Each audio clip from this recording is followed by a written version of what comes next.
И пока певец-шаман считает, что своим концертом у посольства Соединенных Штатов он все-таки вынудил Байдена сняться с выборов, мне кажется, что все-таки не совсем так все, как шаман рассматривает. И хотел бы я зайти именно с другой стороны. Вот анализируя всю эту ситуацию, она мне кажется довольно-таки странной и наивной. И поскольку она мне кажется наивной, я начинаю думать, а почему она мне кажется такой наивной? А наивной она мне кажется потому, что, не будучи конкретным кандидатом, оба выходят на дебаты. Выходят на дебаты они, ой, как задолго до выборов. Зачем?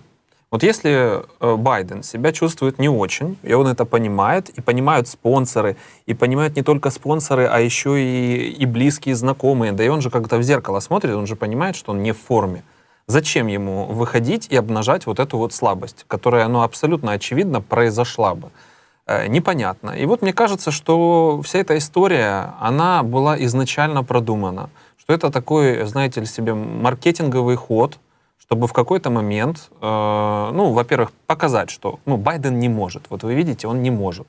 Но показать это заранее. Настолько заранее, что можно было бы сделать рокировку и, в общем-то, дальше себе играть в эту игру. Тем самым за счет этой рокировки собрать очень много инфоповода, очень много цитируемости. Ну, в общем, такой нестандартный трюк. Но мне кажется, когда этот трюк задумывали, не думали о том, что встретятся с тем, что произошло именно с Трампом.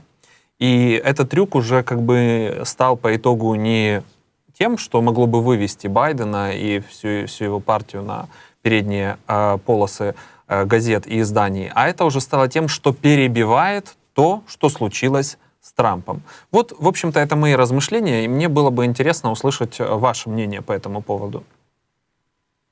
Никто не ожидал о том, что Трамп станет не только кандидатом в президенты, но еще и кандидатом на роль Пьера Безухова. Это внезапно произошло. Поэтому просчитать подобное заранее было невозможно. Но Байден, который уже отправился в утиль, и понятно, что он даже сейчас плохой президент, не говоря же о том, что второй срок его, в принципе, ну, не по здоровью. Достойная политическая карьера. Не обязательно было на пенсию становиться американским президентом. Он был хорошим сенатором. Если посмотреть фотографии Байдена в молодости, красавец-политик на шикарном Кадиллаке, прекрасный конгрессмен, великолепный сенатор. Ну, это человек, который так или иначе в политике оставил очень серьезный, весомый след. Ну, хватит уже. Тем не менее, стал президентом. И ему до последнего он обязан, должность обязывает, показывает, что он абсолютно здоров, он на коне, он ковбой с кольтом у пояса. Если вдруг в середине своего президентского срока в связи, например, с предвыборной кампанией, он говорит, вы знаете, я устал, я ухожу, то он тут же наступает на грабли импичмента, потому что все спрашивают, минуточку, а анализы можно глянуть? Так ты старенький, дряхленький, значит, Великой Америкой сейчас руководит человек, который недееспособен настолько, что уже сейчас просится в отставку, не чувствует сил для продолжения борьбы, а обязан чувствовать, потому что нам не нужны инвалиды в этом кресле, нам нужны лидеры нации, и поэтому он обязан, как в рамках роли, быть жертвой этой роли. Хочешь не хочешь, а доигрывай. Хочешь не хочешь, вот тебе конь, вот тебе ногу в стремя и поскакал. Как ты там в седле, насколько ты всадник без головы, насколько ты двухсторонним скотчем прикручен к седлу, никого не волнует. Ты олицетворение самого главного человека на планете Земля. Ты американский президент, и поэтому от тебя должны трепетать абсолютно все, как в свое время там, от генерала Лебедя, голосом разогнавшим в том числе всех абсолютно, и мир во всем мире, и в Молдавии в частности. Вот должен быть такой американский президент. Он не может сказать, что он дохлый, он не может сказать, что у него почки отвалились. Он до последнего должен бороться. И если в рамках этой борьбы и рекламной кампании, и пиара, и серии, посмотрите, я самый крепкий человек на Земле, у меня лучшие в мире анализы, наконец-то наступает период предвыборной гонки, то он вынужден в нее вступить. Но прозорливый и очень умный Алексей Алексеевич Венедиктов, главный редактор «Эхо Москвы», в подполье «Эхо Москвы», он сказал, что не будет никакого Байдена, не будет никакого следующего срока. Он об этом еще год тому назад сказал. И Венедиктов интересен тем, что он хороший аналитик, он знает политику, он разбирается в ней. Тогда было понятно, что Байден доиграет и сойдет. В какой момент сойдет? Ну вот сейчас, почему бы не сойти? Камала Харрис, ну, когда она стала вице-президентом, она уже тогда была измазана в тот цвет, коим и сейчас прикидывается, рассказывая о своем афроамериканском происхождении. Это отнюдь не шоколад, потому что измазали ее сразу. Она не нравилась, она не умна, она как прокурор так или иначе имела определенную карьеру, но с точки зрения политики вот все то, что на сегодняшний день из себя представляет Байден со всеми его промахами, это как раз Камала Харрис. И здесь мы видим, что произошло то же самое, что было при советской власти, когда умер Брежнев. Нужно срочно заткнуть дырку кадровую, кого-то нужно посадить. И на место Брежнева посадили Андропова. И сейчас срочно на место Байдена сунули второе лицо в государстве Камалу Харрис, которая, конечно же, продержится в этой роли до подхода Черненко. Потом будет еще кто-то, и потом уже будет перед выборами тот самый кандидат, за которого Америка проголосует. Потому что это старая предвыборная кампания о том, что нужно за 5 минут до финиша, до того, как закрывается вокзал и поезд уходит навсегда, нужно предложить кандидатуру, которую пока никто не знает настолько негативно, что можно было ее торпедировать каким-то компроматом. То есть должен появиться человек, в которого поверят, который достаточно чист, достаточно перспективен, все скажут, ладно, мы не знаем, чем он плох, мы точно верим, что он хорош. Этого человека пока нет, тем более, что на скамейке запасных очень много кандидатов в президенты. Там порядка 5 сенаторов, и один краше другого. Там есть герой афганской войны, там есть политики со стажем, там совершенно разные люди. И Камала Харрис — это проходная фигура, она буквально тут недельку попляшет, и через недельку-другую мы про нее забудем. И будет еще кто-то, скорее всего, тоже проходной кандидат. А вот непосредственно тот, кто станет американским президентом, появится чуть позже, и это, конечно, не Трамп. Хотя Трамп делает абсолютно правильно, у него и дырявое ухо сыграло ему как пиар, великолепный совершенно повод, и он продолжает по сию пору позиционировать себя как стратег и политик, который вот-вот станет, наконец-то, по праву президентом и решит все вопросы планеты Земля. И молодчина, что этот вопрос номер один — это вопрос Украины. Но в нынешнем происходящем в Америке мы видим только одно. У них все просчитано, они точно знают, в какой момент какая фигура появится, но при этом легкую панику они все равно имитируют. Потому что уход Брежнева и замена на Андропова у них четко совершенно по нотам, по которым играли и в Советском Союзе, по которым и играют и в Америке. Ждем следующего кандидата. Ну, я согласен, что Камала Харрис не похожа на генерала Лебедя, и даже совсем не чуть-чуть. Но, если я правильно вас понимаю, то все-таки вы рассматриваете для себя как основной сценарий это то, что не Трамп победит на этих выборах, а кто-то из соседнего лагеря. Да, Трамп, конечно, с одной стороны, это тот самый битый, за которого двух небитых дают, и он уже теперь, как человек опытный и очень эпатажный, грамотно ведет свою предвыборную кампанию, но и он тоже не является лидером, за которого все готовы голосовать, который безупречен. Он интересен, у него есть определенный позитив. И сейчас все, когда спорят в защиту его, рассказывают одни и те же аргументы, которые он сам про себя и написал. Он сел и у себя там тихонечко нацарапал шариковой ручкой, что он миротворец, что при нем не было ни одной войны, что при нем были экономические и политические успехи, что он, в том числе на Ближнем Востоке, перенес наконец-то ставку Верховного Главнокомандования из Тель-Авива в Иерусалим, тем самым решив давнюю политическую проблему. И за ним вообще в целом шлейф очень грамотных, умных поступков. И каждый раз, когда начинается дискуссия о том, кто такой Трамп, все цитируют только этот список. У меня вопрос, а БЛМ, тот самый, когда начался расизм против белых. А где был Трамп? Он тогда был американским президентом. И количество негатива в отношении Трампа, но оно перевешивает количество того позитива, который он сам себе приписал. Его принято цитировать, но не принято разбираться.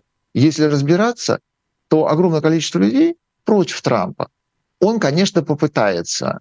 Он, конечно, сильный кандидат.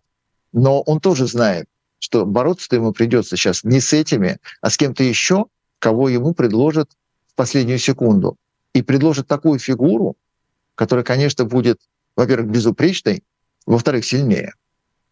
Это очень интересный сценарий, потому что, общаясь с разными аналитиками, достаточно весомыми людьми в информационном пространстве, вот мнения разделились. И когда вот я вижу, что весомые люди говорят противоположные вещи, это, конечно же, не то чтобы настораживает, а вот какой-то драматизм этой всей ситуации преподносит, потому что действительно непонятно, и хочется разобраться. И хочу дальше продолжить разговор, поиграть, так сказать, от противного. Все-таки, если Трамп придет к власти, если он все-таки выиграет, это можно назвать катастрофой для Украины? Все, что сегодня заявляет Трамп, а он заявляет взаимоисключающие совершенно темы. Он говорит о том, что посадит обе стороны за стол переговоров. Если Украина откажется договариваться с Москвой, ее лишат поставок оружия. Если Москва откажется садиться за стол переговоров с Украиной, Украине дадут все оружие, и она победит тогда Москву. Это все только предвыборная риторика. Как только, если станет президентом Трамп, у него кардинально поменяется политика, и обещания будут совершенно другие. Не те и не эти, а третьи. Потому что одно дело, когда ты кандидат, когда ты тонул, обещал топор. Когда вынули тебя из воды, топорище жалко. И Трамп в тот момент из самостоятельного действующего лица станет президентом, у которого есть обязательства, кабинет, советники, и он уже не волен плясать в одиночку на подиуме. Этот танец на шесте становится коллективным. Поэтому Трампу придется договариваться, в одиночку решить, что бы то ни было, он не сможет. Америка — это не Россия, где один человек хочет и начинает войну. И неважно, есть там еще кто-то, кто за или против. Он просто хочу и начал. В Америке так не бывает. И поставки оружия, и принуждение сторон к мирному процессу за одним столом переговоров — это все будет теперь уже не от Трампа зависеть, а от того кабинета, который он сформирует. И в этот кабинет войдут не те, кто безоговорочно за него, а совершенно разные коалиционные представители, те, кто против него, там тоже будут. Потом там будут умные, и особенность американской политики еще в том, что, в принципе, авианосец у них всегда плывет более-менее в верном направлении, при том, что половина команды не умна. Там есть очень одиозные люди, но та же самая Камала Харрис, она, например, мягко говоря, не блещет. То, что у нее титулы, должности, то, что она была прокурором штата, не говорит о том, что она умна. Это говорит о том, что она пробивная, изворотливая, но тем не менее весь срок президентства Байдена вице-президентом была сильно неумная женщина. Но нельзя сказать, что Америка после этого поперхнулась и захромала на все четыре. И вот когда Трамп, не дай бог, станет президентом, вокруг него соберется огромное количество людей, которые будут очень влиять на его не только слова, но и на его поступки. Сейчас рядом таких нет. Он что хочет, то и говорит. Что надо, то и обещает. Кого хочет, того и провозглашает. Он говорит: так, как тебя зовут? Джон? Значит, будешь моим вице-президентом. А тебя как зовут? Сэм? Будешь моим заместителем. А тебя как зовут? Маша тебя зовут? Хорошо, будешь моим телохранителем. Все кардинально изменится, когда он, может быть, станет президентом. Вам могут возразить и сказать, что при Трампе не было ничего подобного в плане как полномасштабная война. Крым был при Обаме, а полномасштабное вторжение при Байдене. При Трампе этого не случилось. Такой аргумент ходит. При Трампе разгромили Америку внутри и уничтожили абсолютно все те ростки здравомыслия, когда не расизм был внутренней политикой.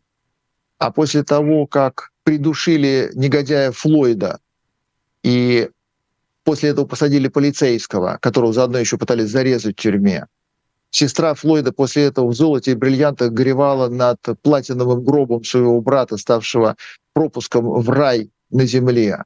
Это Трамп. Это все при нем.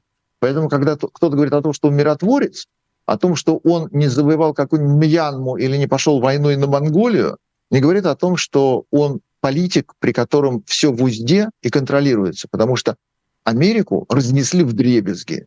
И афроамериканцы, которые почувствовали себя не просто титульной нацией, а обиженной, которые бледнолицые обязаны по гроб жизни за то, что дедушку угнетали, они показали главенство как социальная сила, которая оказалась сильнее полиции, сильнее закона и сильнее каждого штата в отдельности. Другое дело, что в ответ их начали отстреливать, то, что в Америке так принято, но вот эта гражданская война, а это как раз она и есть. Это при Трампе. То есть при Трампе в мире никакой войны не началось, а в Америке началась гражданская. Очень сильный политик.